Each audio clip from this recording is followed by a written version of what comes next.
du FMI, le président a finalement cédé pour moitié des exigences. C'est-à-dire que c'est la moitié des revenus du pétrole que l'on envoie dans les caisses, dans le trésor public. Ça veut dire que chaque année, quand vous regardez la structure du budget de l'État, et qu'on vous dira par exemple que le pétrole, la SNH a déclaré pour le trésor public 1500 milliards de contributions au budget, sachez qu'il y a eu le double. Sachez qu'ils en ont eu pour le double. Alors la question c'est celle-ci. Où est la moitié, l'autre moitié? Que fait l'État? Que fait Paul Biya et ses amis du gouvernement avec l'autre moitié des revenus du budget du carburant? Depuis, je me situe seulement en 2003. C'est-à-dire à la reversée de cette moitié-là dans le budget de l'État. C'est-à-dire dans le trésor, la moitié. La moitié. Alors je me pose la question, parce que quand il dit 1000 milliards, c'est beaucoup. Alors les autres 1000 milliards et 1500 milliards de chaque année, depuis 20 ans, qu'est-ce que Biya en a fait avec ses amis? C'est ça le véritable souci, madame. Parce qu'il faut faire très attention. Dans la comptabilité publique, nous savons ce que la SNH reverse aux finances, puisque c'est dans les budgets. Mais l'autre moitié là, qu'est-ce qu'ils en ont fait jusqu'aujourd'hui? Je vous dis une chose. Le pan de la Sonara qu'on a brûlé, qui a été incendié par la France, et justement a coûté près de 600 milliards à l'État. 600 milliards seulement. Seulement.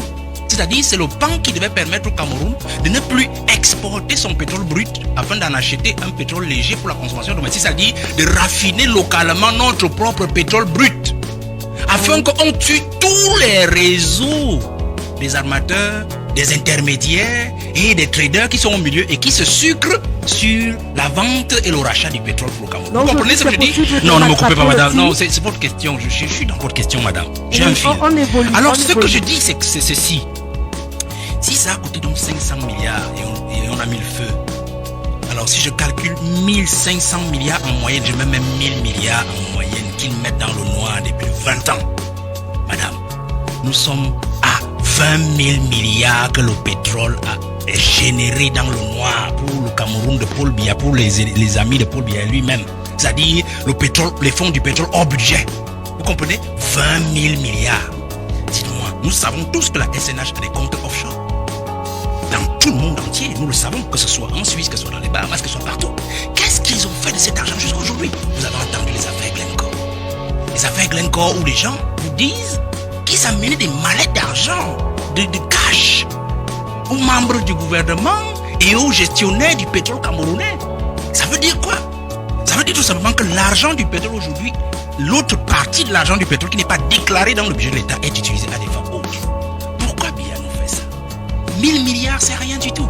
Et quand je dis 1000 milliards, c'est rien du tout, je trouve encore de la méchanceté. Pourquoi? Parce qu'en fait, madame, rassurez-vous que le prix du pétrole, quand le Camerounais voit 840 francs sur le super, c'est qu'en fait l'État a au moins 28 postes de taxes dans la structure de ce prix. 28 taxes. Vous comprenez, madame? Ça veut dire quoi? Ça veut dire que Biya, il vous dit 840 francs, mais en fait, ses amis et lui prennent environ 400 à 500 francs dans le prix du carburant, du super. Vous comprenez, madame, ce que je dis? Ça veut dire ceci. Ça veut dire que il nous fait penser qu'en fait, il est difficile pour lui de gérer aujourd'hui le pétrole au Cameroun parce qu'il met une subvention. En fait, c'est qu'il est en train de donner d'une main et de reprendre une autre à travers les taxes. Alors, je sors, madame. Je sors, madame. Vraiment, il faut lire, madame. Ouais. Ces genres de questions, je ne les aime pas parce que quand vous nous donnez un sujet, ça suppose que vous avez fait le contour. Vous avez fait le contour.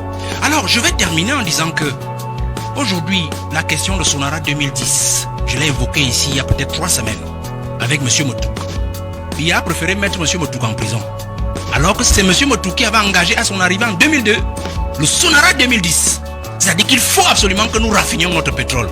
Ceux justement qui sont dans la chaîne de bénéfices du rachat et de la vente à l'international du pétrole camerounais ont monté un dossier contre Motouk. Ils l'ont fait mettre en prison parce que Motouk a été tombé sur le poteau rose contre les rétrocommissions. Donc aujourd'hui, M. Biya ne peut pas venir nous dire que en fait, ce qu'il fait là, c'est ce qu'il devrait faire.